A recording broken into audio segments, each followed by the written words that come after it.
to connect on LinkedIn, carry on the conversation after we've finished today around talent. You're welcome to get in touch with us. Sarah is to my right. I'm hoping that that's the same for everybody. And we're the directors of Delve. And at Delve, we very much believe that work communities should be places where people thrive. That's our purpose. We absolutely believe that. And the way we do that is we're trying to equip people with collaborative, digital, and just learning tools that really try to disrupt that formal thinking and status quo, and bring about just simple change, because we overcomplicate everything, don't we? Especially in health, things are very complicated, and we want to simplify things as much as possible. And we genuinely believe that all leaders should be OD professionals. And Sarah and I were both heads of OD in NHS organisations before we set up Delve. Delve has been going for around 2015. And certainly on the subject of talent, we would sit there with our heads on the steering wheel going, how on earth do we do talent management outside of the boardroom and the senior teams? And it used to be the wicked problem that probably we all face, is how do we identify and mobilise talent across a whole organisation of varying different roles and complexity. So we understand and feel your pain, which is why we have focused on talent management the last 5 years, really done our research on what works and what doesn't. So we're hoping we can transfer some of that to you as great tips and techniques that you can think about and take away today to just get you started on your own talent management journey. So pass you over to Sarah to talk about what we're going to focus on today in particular. Hi everybody, lovely to see so many people here today, and please feel free to pop who you are on chat, and how your morning's been so far as well if you want to, just so we can start the conversation really. I was supposed to be in the office, but there's been a massive lorry fire on the M60 and our office is in East Manchester, so I've ended up having to stay at home. I'm glad I checked Google before I set off, else I probably won't be here right now. Just in terms of what we're going to cover today, we have only got a short space of time, so we want to pack it full of lots of things as much as we can, as Nick said. So first thing to think about is making sure our processes are really inclusive, and we can share some of our research around talent, and that might disrupt some of the thinking that you already have around that, because it sometimes can feel quite exclusive and people in talent pools. But we also know that present performance doesn't always predict future potential as well, because if somebody hasn't had the opportunity to work in a certain way, how do you know what your strengths are in that area? We also want to support you in terms of thinking about how you can get some of the conversation basics right. So how do you equip managers to have really meaningful talent conversations with your teams? Obviously, working in the NHS, we know that you've got appraisal processes in place. How effective are they? And are managers actually equipped to have the best conversations about talent? And we also want you to think about how you collect meaningful data. So what data are you collecting, and how does this help you in terms of identifying and mobilising talent in the most effective way as well? So that's our starting point really. But the first thing that we want you to do is just have a look at this question. What conjures up in your mind? So what do you think of when you hear the words talent management? Please pop some words in chat. What sort of things conjure up in your mind when you hear those words? When you think about talent, or when you think about talent management, what are some of the things? And I just have a look at the chat. So we've got potential, we've got future leaders in there, development, PDP, high performers, progression, ring-fenced vacancies, oh, interesting, opportunity, unleashed passion, we've got succession planning in there, retention, that's obviously a massive one at the moment. Lots of people saying opportunities, ambition, skills, a couple of people saying succession planning, we've got diversity in there, tailored interventions, career progression, rising stars. Now, I don't know how people feel about those terms. I haven't asked you how you feel about some of the words that we've got there, but we'll explore some of that and break that down as well. So keep an eye in the chat and sort of see what people are saying. We've got inclusion, staff morale, and actually it's all of these things really, isn't it? If we get some of this right, we're going to improve staff morale, and we're going to increase engagement. So exclusion there, Tracy, yeah. So sometimes it can feel like that exclusive club a little bit, can't it, as well? So brilliant. Thanks for sharing some of those. And another question for you, which you don't have to answer in chat, it's more of a rhetorical question, this one. But if you left tomorrow, who in your team would be capable of stepping into your role? But also, who would be actually motivated to step into your role as well? And we'll explore the difference between motivation and ability when we do our poll a little bit later on this morning. But when we think about talent, we want you to consider all of the talent in your team. We want it to take that really inclusive approach, not just those people who put themselves forward for promotion. It's developing everybody in the way that's right for them. And a great talent management approach will help you to answer questions like this in a transparent way without making assumptions. And just to give you an example, I mean, so in terms of our approach to talent, our experience is that it sometimes feels quite exclusive. It feels like it's for the elite sometimes. So all the research that we've done over the last 5 years has really opened up conversations about this to make it an inclusive approach. And you've got a great example, Nick, from your colleague who works in the nuclear industry, haven't you? Yeah, and it's she was selected to be on a talent program with very little conversation, and suddenly found herself on an expensive leadership program, asking a colleague of hers for some 360 feedback. And the colleague was like, well, but we've worked together for 20 years and why are you on it and not me? And what's the selection process? And what's the science behind how we select who goes on these programs? You know, am I on the program because I'm not a good enough manager, or are you on the program because you're talent? And there was all these questions. And that's the problem sometimes, that it's all kind of done behind closed doors and nobody really knows what's going on in terms of the talent. And it's something that needs to be owned by everybody. You know, you think about, you know, you spend so much money on recruiting talent into your organization, and within 12 months they're no longer considered as talent. So there's something wrong there, isn't there, in terms of how we are viewing talent and how we're approaching it. And just to give you you know, when we think about sort of the world from old, and if your boardroom still looks like this, I'm sorry, but there's some work to do if it still looks like this. But let's just move away from the current situation for a second and think about why we need to change the way we think about talent. So imagine a typical boardroom on a strategy planning day. There may be some talent conversations. One person's drawing the blinds, kick the minions out of sight. Let's have a conversation about the talent plan. So who's in our talent plan this year? And that Jeff's in the pipeline. He's one to watch, definitely. He's met all his KPIs. Oh, and I like Bobby as well. She does everything like me. I think she's perfect. She's just like a mini me. And well, okay, if these are our rising stars, let's put them on that leadership course. It's only 4K ahead. Okay, great. What's next on the agenda? And meanwhile, all the people wandering around outside are going, remaining clueless. It's all secret, meaningless, or confusing, with categories that no one can really relate to.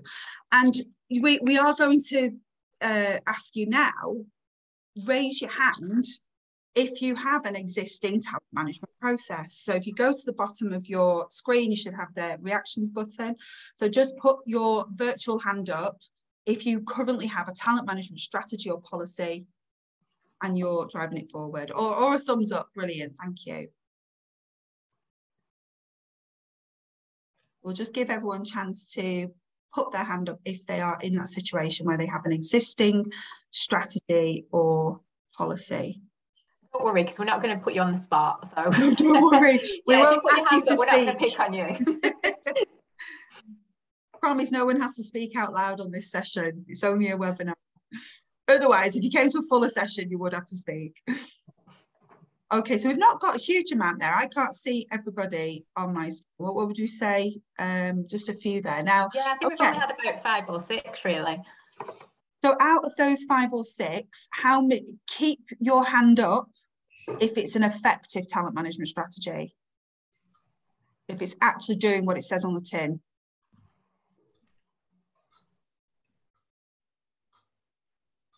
Okay, so have we got just 2, Dina and Tracy? Stephen, brilliant. Okay, fantastic. So there are some out there, and you know, it'd be great to pop down what's working about it, which will help your colleagues understand more about what's going well for you. Pop it in chat, and we'll keep an eye on the chat and bring it in later on. Now, the one thing we would really, and Sarah and I have worked with this. Now, if this works for you, then please forgive us for saying we hate it. Okay, so if it's working for you, tell us why it's working. But we found it very difficult to make work.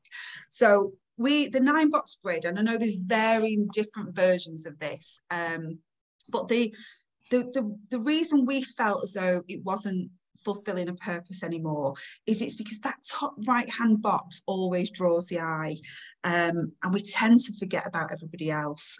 And to give you an example of this, of not working, there was a large food manufacturer who were using the 9-box grid to have talent conversations, and a colleague of ours who worked there went in to talk to his boss, and the boss had decided I think they'd used different terminology, but I think he was in what we can see on the screen there is strong concern, like no potential, no performance. And it was the first time he'd heard this. Now, obviously, this is a grown person with the level of intelligence, but as they walked out of their conversation with their manager, there was a packet of crisps on the manager's desk, and he screwed them all up so they were all crumbs, and then walked off again. And so you think, actually, sometimes these conversations really drive us to behave so poorly, but actually, this is how ineffective it can be sometimes in terms of motivation levels and encouraging people to bring the best selves to work. Now, when we think about why we say no to it, if you think about identifying potential, potential is determined by assessing a combination of maybe employees' ability, so cognitive skill, emotional intelligence, learning adaptability, engagement, aspiration for a more complex or senior role. But what if you have all of that potential, but you're happy where you are? Are you no longer classed as talent? And then when we think about performance, so performance is determined by assessing whether actual achievements and behaviours demonstrated in the current role have exceeded expectations, met expectations, or under-delivered on expectations. But again, are these still relevant things to measure? Objective setting is up in the air since the pandemic.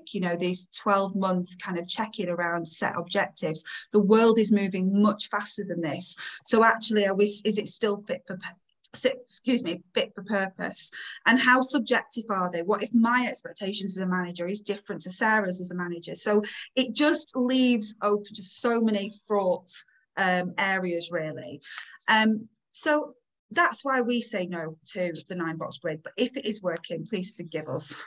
Yeah, and I mean, I've just popped in the chat there. Sometimes the tool itself works, but how people use it, like in the example Nick shared, don't always. And Natalie, just picking up on your comment there, that a lot of the time staff will put in that middle box because managers weren't confident to identify correctly where to place them on that grid. So you just kind of go, let's play it safe with that middle box. And I had a colleague once who worked in the private sector, but she was expected to have a certain percentage of people in each of the areas. So she had to have a certain percentage in the kind of rising star group, a certain percentage, it's almost like that bell curve, and she was exactly that forced distribution. So that doesn't always work either. So, and when we're thinking, one of the things that we said we'd talk about was how can we have a really inclusive approach? And just coming on to the next thing, we wanted to just, this won't be a surprise to you, but this is recent research from the CIPD that obviously you've got 1 in 8 of the working age population from an ethnic minority background, but those individuals tend to only make up 10% of the workforce and hold only 6% of top management positions. And more likely to say that career progression has failed to meet their expectations. So that's overall, not just in the NHS, but I'm sure you'll know what your figures are like within your own organisation. And we've got a process that we can share with you in terms of our approach. But when we worked with one NHS organisation, and they were finding that actually looking at the staff survey results, this was reflected in that second point there. So that career progression has failed to meet expectations for some groups. And when we supported them and to think about what that means in terms of their talent, they actually found that most of those people who'd said that were actually saying that they were happy in the job that they were in and didn't necessarily want to progress. But actually, when we unpicked that a little bit further, it was because of some of those barriers that they saw, or they didn't see people that were like them in those positions. So that was some of the things that was holding them back, rather than their ability and motivation to go for that next level up. So this is why it's so important to get it right. And also, and I know we do have a Stephen in the room, so I'm sorry. But we just Stephen's going to be the next CEO, clearly, based on you'll be all right, Stephen. But this is quite interesting again, that actually, and it's not so long ago, 2018, so the number of chief execs in the FTSE 100 named David or Stephen is higher than they've got the number of women there. So the problem is the way that we currently approach performance and talent management is quite uninspiring. It's not inclusive. It's often a tick box exercise. Only 10% are often classed as talent. So it's no wonder that people are really disengaged. And sharing some engagement figures with you, and again, you'll be familiar with this, but if you've heard of Gallup, they do quite a lot of research around engagement. And this is from last year. So actually, 20% of people, only 20% of people are actively engaged at work. 65% are not engaged, and 15% are actively not engaged at work. So this isn't just reflective of the NHS. This is reflective of a global look at lots of different industries and different organisations. But we tend to find that people aren't investing in the people that we've already got. We're spending thousands each year into attracting new talent, and within a year, that many people are disengaged. And among those actively disengaged workers in 2021, 74% are either actively looking for new employment or waiting for potential openings. So it is quite important that we get some of this right. And obviously engaged employees will still change jobs too, but it tends to be at a much lower rate than those not engaged or actively disengaged. And just to visualize this a little bit for you, if you imagine, let's think about this as a boat. So we've got there, this is based on those figures. You've got 10 people on this boat, and you've got 2 people that are actively paddling that boat. So these are your really engaged people, picking up an oar, going in the direction that the boat's going in, where, that if you think about your objectives. You've got 6 people there that are passengers. So, okay, we're here, we're turning up, we're doing our job, we're going home. We're not particularly engaged, but we're doing the minimum that we need to. And then you've got 2 people at the back that are trying to sink that boat. So actively disengaged people there. And what you tend to find, your leaders, and you'll know this, but your leaders tend to spend most of their time with those boat sinkers. So 80% of our time on 20% of the people, usually the ones that are causing issues. And other than throwing them overboard, what you need to do is focus on your passengers. What can you do to get them to pick up an oar more of the time? What really motivates them?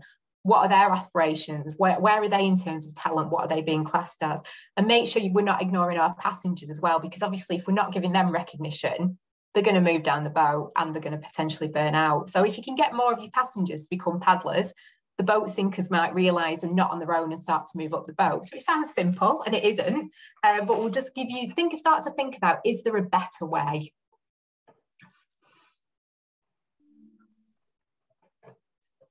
So we've kind of talked about the context of talent, and we just want to start to go into what are the main things that should be on our agenda when we're thinking about taking a talent approach. Now, we know that typically talent conversations aren't really considered in your usual manager-employee conversations, because we tend to be quite reactive and in the moment, and we really obviously need to get business done. So it's a lot about objective setting, the development required sort of immediately, and rarely do we explore someone's aspirations to find out what they're really good at, what motivates them, what makes them tick, why do they get out of bed in the morning, why did they choose to work here. So we really need to start at that deeper level. And if you think about, you may have come across this before, Simon Sinek, so the golden circles, that kind of, and we use this in absolutely every session we do, because it is like our foundation knowledge, if you like, for everything. With you doing change management, talent management, whatever you're doing, this has to apply. And Simon Sinek talks about starting with why. So if you've not come across Simon Sinek before, I imagine most of you have. You know, he's an author, he's an influencer, he's very much on TED Talks and things like that. But his start with why concept, I mean, a lot of us think about communication as, well, we need to explain the how, the what, and the why. But quite specifically, Simon talks about starting with why. And that's absolute, that purpose, being clear on purpose is fundamental to strategy, motivation. And that's why every conversation should start with that why. So we can explore from a talent conversation point of view, who that person is beyond the lanyard. And that's so important to understand the human behind the lanyard, who's turning up to work, what strengths they have that may not even be at play in this particular role. Lots of people have lots going on in their lives where they're playing to different strengths than they are in the current role. And then you've got how. So how's really going to explore how somebody works with others, what works for them, what values are important to them, how they get business done. And you may have a set of values and behaviours that really support you to have that conversation, which will be fantastic. And then the what is obviously, you know, what key tasks need to be done. And the what's important, absolutely. You know, we need all three to work in consistency, just to make sure that you are covering all angles. And especially just, you know, all three working consistently will avoid you getting stuck in the present performance, because as Sarah said earlier, present performance does not predict future potential. So when we think about what your purpose is, what are you, you know, there's some questions there, and you obviously answer these rhetorically, but what are you really passionate about? What do you enjoy? What issues? What are you quick to volunteer for is usually a very good indication of what really drives you. What brings your eyes alive? You know, when you go home after a day and you think, God, today's been brilliant. You know, what are those things that make that happen? What's happening there? So a sense of purpose is important for both people and organisations to thrive. And we know that when people have a clear sense of purpose, they're more resilient, they're more loyal, they're tuned in, they're motivated, they're more likely to be your boat rowers than they are your passengers. So when you know why you're here and what you're trying to achieve, some of the trivial things don't matter as much. And we can only bring this, you know, I know everyone's a bit sick of hearing about the pandemic, but actually when you think about the sense of purpose that your teams gained from the pandemic and COVID and that experience of having to step up and beyond, but everybody was motivated by this shared sense of purpose that this was the most important thing right now. And we saw people going way above and beyond their current role to make sure that things got done. And actually, how can we recreate some of that now post-pandemic? I know it's still going on, but what can we do to incite that really strong sense of purpose about why we're here, what our job is, you know, what we're all here to do.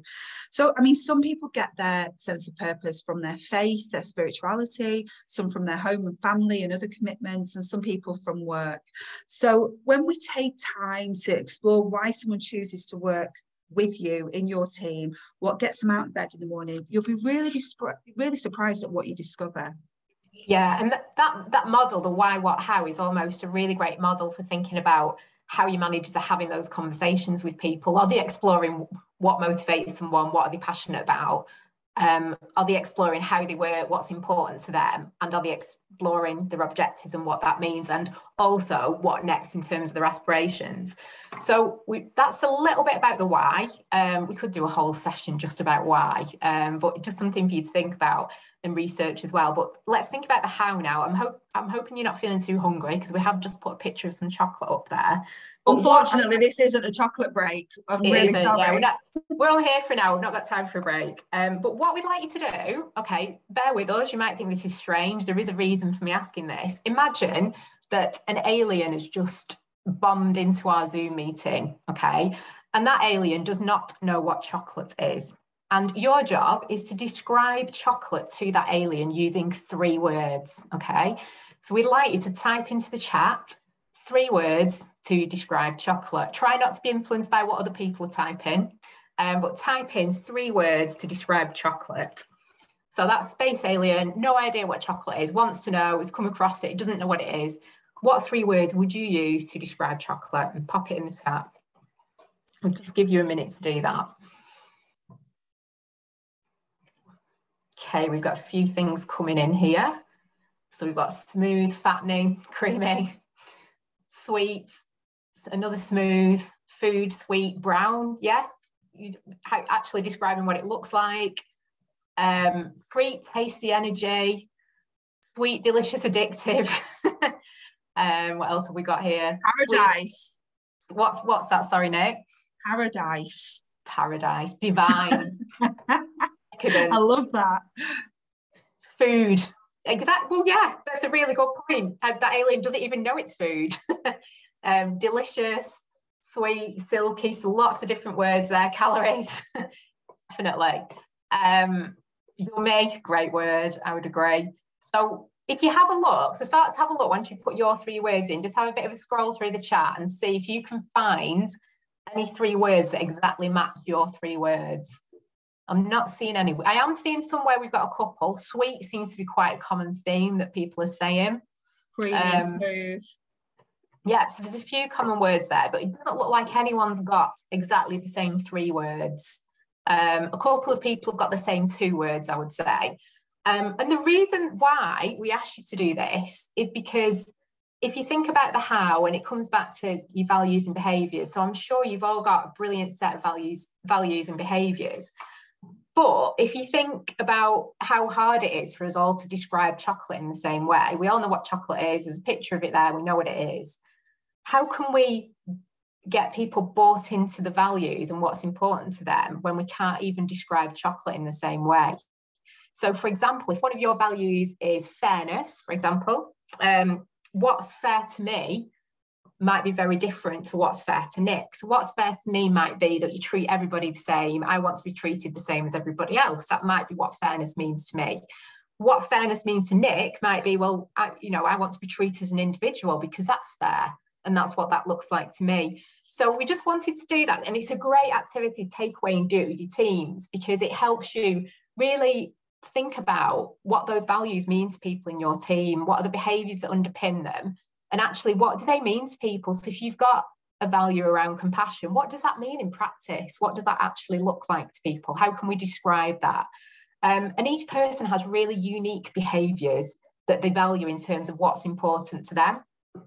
And it's really essential to explore that as part of that talent conversation. So what's important to you about how we work together? What does that look like? Because it is going to be very different from the way you see things.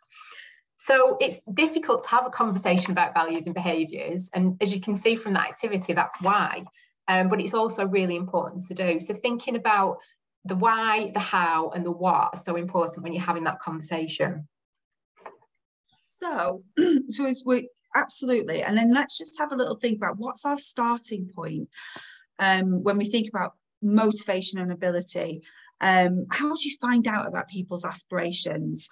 So you might think you already know someone's ability, but be careful that you're not basing this too much on past performance. And in terms of motivation, this is going to play out in how people behave. However, until you've had the conversation about aspirations, you may not fully understand the impact of motivation. So this activity is a really good starting point to just get us thinking about the difference between perceived ability and our levels of motivation. And people's motivation changes all the time. It depends what projects are happening, what they're working on, what's going on in their lives at the moment personally. But you also need to think about whether somebody's actually playing to their strengths in the role. So you can sometimes put people in a box and keep them there. But aspirations will change throughout their career. We were talking to somebody once who'd been asked to go for a senior nursing role, and at the time didn't feel like it was an appropriate thing to do because she just had a lot going on. She had a young family, she had lots of commitments personally, so opted out. But 5 years later was kept in that box. Oh, she's not going to be interested, even though her circumstances had changed completely. So we've got to be really careful that any approach to talent is really fluid. And, you know, we're considering how people change daily, weekly and monthly. You know, whichever conversation you have, it has to be fluid.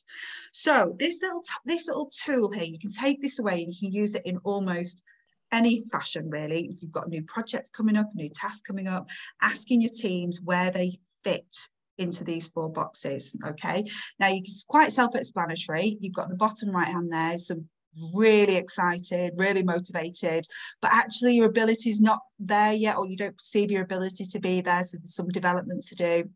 And then it goes around, obviously, people who can do and want to do it at the top right. Top left are people who are perfectly capable, but actually the motivation, something's impacting their motivation to do it. And then bottom left, don't want to do it, and I don't think I'm any good anyway. Okay, so to bring this to life, we're going to launch a poll, and we are all going on MasterChef. Okay, so just for 1 minute, have a little think which box you would pop yourself in to go on MasterChef. Or just give you a chance to vote. Hopefully that poll's popped up there. If it hasn't for any reason, you can't see a poll asking you to put a question in, just type it in the chat where you would see yourself. Okay, we've got a few votes coming in now. Getting quite a few in low motivation and low ability. Just give you a few more seconds to complete that and have a think. So if you were going on MasterChef, where would you put yourself? Okay, so I think most people have voted. Let me end the poll and we will share the results with you. Okay, so we've got an even split. Most people between low motivation and low ability and high motivation and low ability. We've got 3 saying high ability but low motivation, not really interested, and 4 saying, yeah, I'm really up for it, highly motivated, but and actually I've got the ability as well. Which is fantastic, really, isn't it? We've got some cooks amongst us. See, hidden talents already. We're finding out what our hidden talents are. But yeah, when we think about using this as a tool, when we look at those 2 boxes that are an even split around people who perceive themselves to have low ability, but half of them, this affects their motivation in terms of they don't want to do it, can't cook, won't cook group. But the other half, actually, I don't think I'm any good, but I'd love to give it a go. So already we've got kind of people who don't think they're there. Now, the thing is, I mean, if we were a much smaller group and we had more time, it'd be great to really unpick this with you to go, why have you put yourself in that box? What are your reasons? Please do put that in chat if you want to explain why you've popped yourself there. But the important thing here is to understand, first of all, the ability. How do you know you're not a good cook? How do you know? What feedback have you had? What development have you had previously? Is this an unconscious incompetent thing where you've never really give it a go properly and give yourself a chance? Or have you been on cooking shows before and it's been a disaster? So you've got some real evidence there as to why you're not a good cook. So we're not going to do this blindly. We're actually going to send you on a cooking course. We're going to give you lots of development, working with a chef. You know, and we're going to do all of those things with you to help you develop. But it's really important that we understand, first of all, how are you perceiving your ability to do this? You know, if we ask the question, who's good at presentations? Probably 90% of us will go, I hate presentations. I'm not motivated to do them. I can't do them. But in actual fact, you can. And with the right development, you can do it. So it just feels like it's a little bit out of our comfort zone. So first thing we need to do is just peel back the layers. Why are you perceiving your ability to be where it is, and how is that affecting your motivation? Now we had 2 choices here. We could have done MasterChef or Strictly Come Dancing, and one person said with Strictly Come Dancing, I just don't want to be wearing the spandex outfits and going on TV. That's what's getting in the way for me. Okay, right. Well, what if we could say you could wear a tracksuit, or you could do it in your own kind of style, if you like? Oh, well, that makes a big difference then. And suddenly you've got someone moving from that low motivation box, low ability, to the other side to go, well, yeah, if it can be tweaked, then that feels a bit better for me. And that's the point of this activity, is to understand the why behind someone's positioning themselves there. So we can start to ask really effective coaching questions to understand what is it we can tweak to make this better for you. And then if you think about those in, you know, low motivation, high ability in that top left box, you know, what's getting in the way for them? So they're capable. Is it the TV thing? Is it the pressure? Is it what's going on for them that's affecting their motivation? So we really need to explore each of those areas to understand and help people, support people in the best possible way.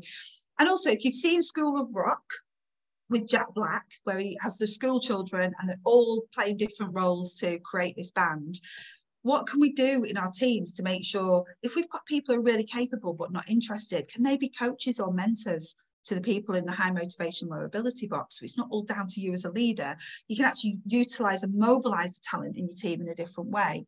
So it's starting to unpick. And the big thing is to not ignore, which I have done because I've talked about everybody else, the high motivation, high ability box. Those cooks amongst you, those chefs amongst you are just going to crack on with it, get on with it. You're going to be marvelous. And I forget because all my time is spent on the box that looks like this. Not doing it. Right. So I'll spend all my time as a leader focusing on them, on the boat sinkers, and I'll forget to reward and recognise the high motivation, high ability, and they quickly move them to the top left-hand box. So it's a great tool to just think about what's going on for people, how can I support them, what sort of questions can I ask to understand what's going on for them. Yeah, we've got a couple of things in the chat there, Nick, that I was just picking up. I know you can't see it as well when you're sharing the slides, but Natalie's just put, you say that you were a good cook, but wouldn't want to go on a cooking show. So that's a great example of what you've said. And actually, Natalie, based on the fact that you are a good cook, actually, can we use your skills to train those people that are really motivated, but aren't necessarily seeing their ability is up there? So you'd still have a role to play. Tracy's given herself a subjective assessment against others. So yeah, okay. So not very objective, just comparing yourself to other people. And again, that's something we always tend to do. If you think about, I know when many years ago, my girls are 12 now, but when I went on maternity leave, for example, I remember interviewing somebody for my job to cover me for 12 months and got massive imposter syndrome around that and thought, you know, everyone she's going to be amazing. I'm going to come back and everyone's going to be like, oh, I'm gutted Sarah's back. You know, this other person's been brilliant, and just comparing myself completely to other people. So it's what we tend to do naturally. And Dawn's put on there that you don't cook for people that you care about because you don't want to kill them. Brilliant. And that's fine. You know, you're not going to enjoy it. And one of the things that I always got feedback on when I had an appraisal working in the NHS when I was quite junior in my career was, Sarah, you need to get better at Excel. And I absolutely hated Excel. I still hate Excel with a passion. But I went on the ECDL. Do you remember that European Computer Driving License course everyone went on? I went on that. They gave me loads of development. I sat next to people who could do all this formula stuff. But I still wasn't going to get great at that. But actually, if you look at what my strengths were, it wasn't about Excel. There were other people in the team that were absolutely brilliant at it. So why are you investing all this time in me when there's other people that can do it in that way? And I can lend my strengths to something that better suits me and can better serve the team as well. So it's just an interesting way to look at it. And we asked you earlier a question around if you left tomorrow, who in your team who's capable of stepping into your shoes? Well, let's just reverse it. Your manager leaves tomorrow, well, just relaunched. Are you relaunching? Yeah, just relaunched it. So your manager leaves tomorrow. Where would you put yourself in terms of stepping into their shoes? So this is about you being promoted now. So just have a little think about that. Where would you put yourself? Obviously, it's anonymous. We can't see if you've got your manager on the call or anything like that. They can't tell who's voted what. So just have another vote. Your manager leaves, where are you in terms of being able to step into their role? And again, this is a great conversation that you can encourage your managers to have when they're exploring those talent conversations as well. Just give everyone a chance to vote. I'm nearly there, I think. And then I shall end the poll in a minute. A bit more of a mixture with this one than the last one. Okay, I'll end the poll and I shall share the results. You can have a look.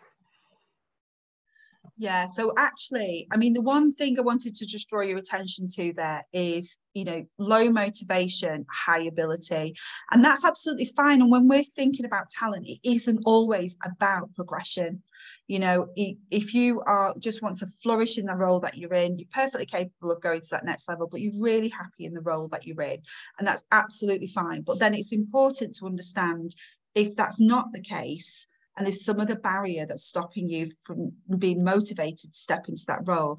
Is it perhaps because your manager sends emails at 3 a.m, seems really stressed out, always running around chasing things, and you don't want that for yourself. But actually then it's important, if those are the barriers, then we can really start to think about how we unpick that and go, well, you're going to be a very different leader in this role, so let's expose you, let's prepare you for that role. Don't view what you're seeing now as the way to do it if that's not how you want to work, because you're a very different person and you'll bring a unique flavor to the role. So this is where we start to unpick some of that, you know, beyond the lanyard stuff, and really understand what's going on for people. And if you're highly motivated and your ability is not there, what development do you need? What exposure do you need to make sure that your ability is there for when those roles come up? So it's so versatile. You can use it on absolutely anything, but certainly from a succession planning point of view, it's fabulous. Okay, so let's move on. Let's just explore some of the myths. Yeah, so there are some myths, and one of them is that it's all about promotion, which I think Nick's just described nicely there. In reality, it's about being the best that you can be in your current role and being supported to move upwards or sideways if desired. It's also sometimes seen as that exclusive club. So the second one on there is talent management is an exclusive club. Now, again, it shouldn't be about that one either. It should be about very much maximising everyone's potential and providing people with that opportunity to play to the strengths. And then the third one on there is talented people will be obvious. Now, not always. It's really important to search for any hidden talent, as people that are quieter sometimes go under the radar in a world full of extroverts. So if you're an extrovert, be aware of that. If you're an introvert, it's thinking about how you can develop, get yourself known really, and get your strengths out there. But for extroverts, really recognizing that actually we have got that hidden talent. Now, I'm an extrovert and I struggle with this sometimes. I think about the way I am in meetings. I get excited about points. I want to put them across. And sometimes I forget that I need to stop, give other people a chance to speak who have got some brilliant points but struggle to get a word in edgeways. So it's really important that we recognise that. And also, sometimes disruptive talent people are talented people in the wrong jobs. So think about if you've got those boat sinkers, find ways to tap into everybody's potential. Because the thing about boat sinkers and people that shout the loudest are that actually they're passionate and they want to say something. So how do you channel that energy in a different way? And talent isn't always about expertise. In fact, it's not about expertise. Matthew Syed, I'm sure you'll have come across him. He's written a few books, Black Box Thinking and Rebel Ideas. One of his earlier books was Bounce, which was about the myth of talent and the power of practice. And what he talks about is when people, when people are good at sports, we often call them talent. But actually, the truth is that expertise has been developed through quality and quantity of practice. So they didn't wake up one morning being an amazing tennis player. They've had the opportunity to have lots of practice, that quality and that quantity. They've had lots of feedback. They've had lots of coaching, which we don't always have the time to do. If you think about that in the workplace, we're usually just thrown in at the deep end and not given that opportunity. But everyone can tread the path to where they want to get to if they're prepared to sort of put the work in and develop and access that coaching and thinking about feedback as well. How often do we give feedback? Because that's important too. So hopefully we've busted those myths. We just wanted to spend a little bit of time just sharing some tips around succession planning as well. And then we'll also just share with you our approach and just give you a bit of a feel for where we're coming from. But if you think about succession planning, what we tend to do is identify those critical roles. Now, I'd argue that every role that you've got is critical. So, think sometimes we tend to focus on those perhaps senior roles or wherever we've got that gap, but actually every role within the organisation is critical. So it's thinking about, but what does success look like in that role? So if it's hard to start with the whole organisation, but if you picked one area or one team, what does success look like in those roles? How can we find out about people's aspirations? So think about how you're having effective talent conversations. Are you using that sort of why, how, what approach? Create some meaningful development plans for everybody. So regardless of the current career aspirations, just because somebody wants to grow, it's just as important to develop somebody who wants to flourish or somebody who's very much new into the role as well. for those people who do want to progress, what are those opportunities for them to gain exposure? Things like practicing interview techniques, and we'll share an example with you in a moment where actually that through having the right conversations that was identified as a bit of a barrier really. And then when opportunities do arise, ensuring that you've got that really consistent, inclusive selection process and providing really effective feedback as to why somebody hasn't been successful in that role.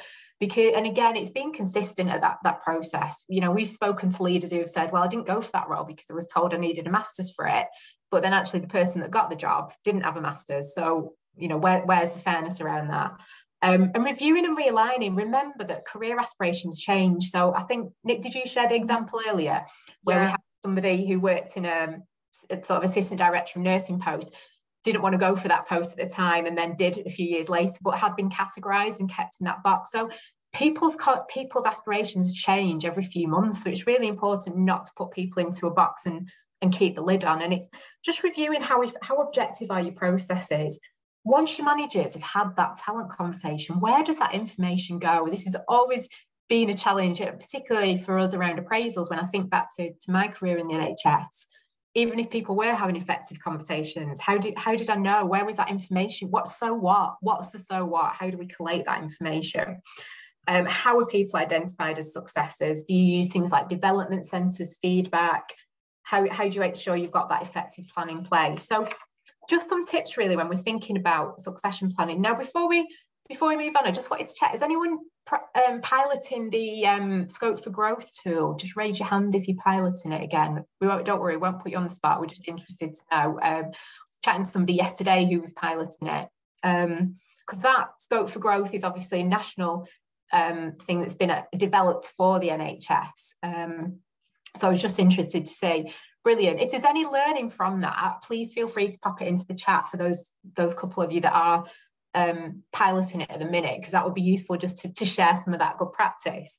So that's obviously one tool. There's lots of different tools out there. Some of you might be using your own internal stuff. There's things like the 9-box grid, but we just wanted to introduce you to our approach really. And the way our approach works, it starts in the centre of this model really. So this is our kind of approach, and we managers and peers have, because it doesn't have to be a manager, sometimes it's easier to have a talent conversation with somebody who's a colleague as well. You know, sometimes it's easier to talk about your aspirations with somebody who's a colleague. So we support managers and peers have conversations using this model, and they start from the centre, which is all about the purpose, how that links to the strategy. So again, following the Simon Sinek model there, we talk about performance. So what do I do well? We very much focus on strengths. You know, for me, Excel is never going to be a strong point, no matter what you do to develop me in that area. Don't enjoy it. It's not a strength. Sometimes, yes, I do have to use it, but, you know, I'll get my way through it. But actually, what are my strengths and how am I playing to them in terms of my behaviours as well? And then we look at aspirations. So what's next for me? And we've identified 3 areas. So rather than having 9, all the research that we've done and the conversations that we've had have led us to this approach. So somebody might be in nurture where they still need a bit of support and guidance to continue to maximise potential in the role. So they might be new into role, they might potentially be in the wrong role as well, but they need some nurturing. Then you've got people in flourish who are maximising the potential, really happy where they are. So what can we do to support them to flourish? And then we've got people in grow. So who are those people that are maximising the potential and want to progress, whether that's to a sideways move or an upwards move? So we reprogram managers to have a conversation using this model. And then we ask them to identify really easily, is that person in nurture, flourish or grow? And what we tend to find is we develop a talent map. And just to give you a bit of an example of one, actually, this is how we've used it in just as one example. But you can see here, so this was actually in an NHS organisation. And we had some vacancies for heads of nursing. When the matrons went for those roles, some of them went for it, some of them didn't, but some of them didn't even get to the interview stage. So they wanted to know what was going on for those 2 levels particularly. So the kind of chart that you've got on the left there was where the matrons saw themselves. So for example, there you've got 28% of those matrons that were in flourish, you've got 28% in nurture, 28% in Grow Ready Soon, but then only 16% in Grow Ready Now. So actually, we've got some people in Grow potentially want to move to that next level. But through those talent conversations, we identified that people didn't even know how to have an interview. They didn't know how to put an application form together. They'd never had to do a presentation or anything at that level before. So that was all new to them. So this was some of the reasons why those people that actually are ready now were really struggling to kind of make that next step. The one on the right is for that next level up. So this was for your heads of nursing. And you can see there that 50% of those heads of nursing are in Grow Ready Now, which means potential risk for the organisation in terms of succession planning. They could move on to a different organisation, they could progress to the next level. And then if you look at that next level down, you've only got 16% that are ready now. So that's, you're going to potentially end up with a gap there. So let's look at the people that are ready soon. What can we do to develop them and get them ready a little bit quicker for when those roles come up? So it presents the data in a way that's really easy to understand and something that you can do something with as well, and think about what are the things that we can do to develop people in those different areas. So we just wanted to share that with you as a bit of an idea, and there's sort of 3 steps really to how we do it. One is about sort of discovering the current picture. One is about the delivery in terms of how managers or peers have that conversation. And then it's the talent map, which gives you that really data-led decision making around how you spend your L&D budget, what does succession planning look like.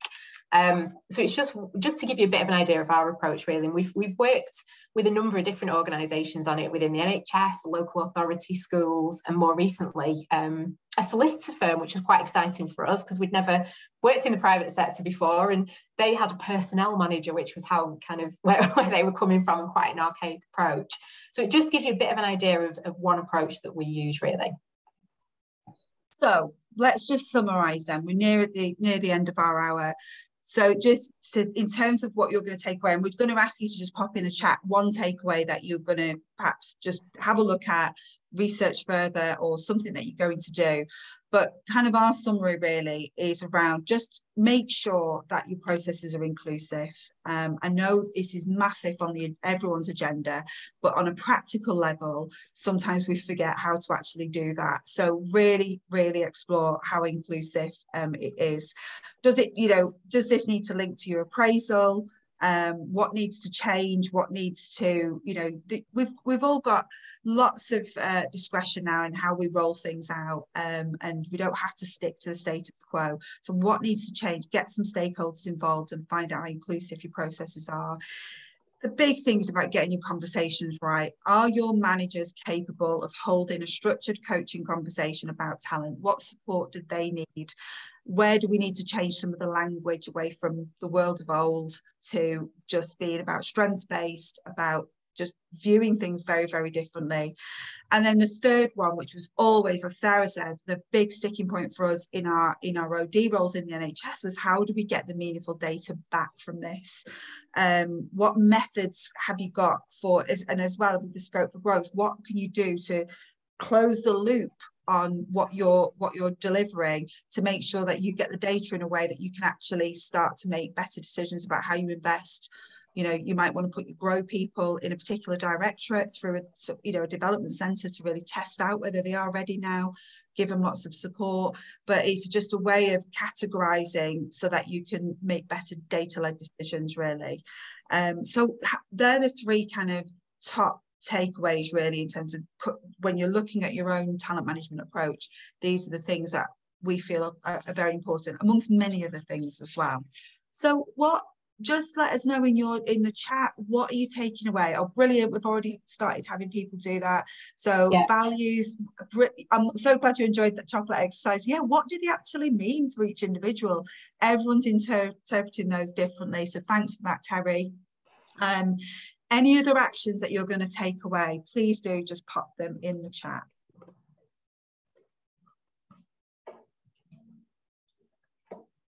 Brilliant. Yeah, the chocolate and the boat. We love a good analogy, and again, it's all things that you can take away and just make you think about, really, and keeping it simple. Absolutely. I think that's the key thing, really. It's sometimes when we're thinking about talent strategy and models, we can overcomplicate things. So I think that's really important. A good point. Thanks for sharing that, Alison. Yeah, we often just, you know, I just feel like we try and measure everything with one particular approach or tool, and you don't need to. You can keep it really simple. Yeah, brilliant. So some really good points there. Not putting people in a box. That strength-based conversation, meaningful conversations, talent mapping, and again, keeping it simple, really.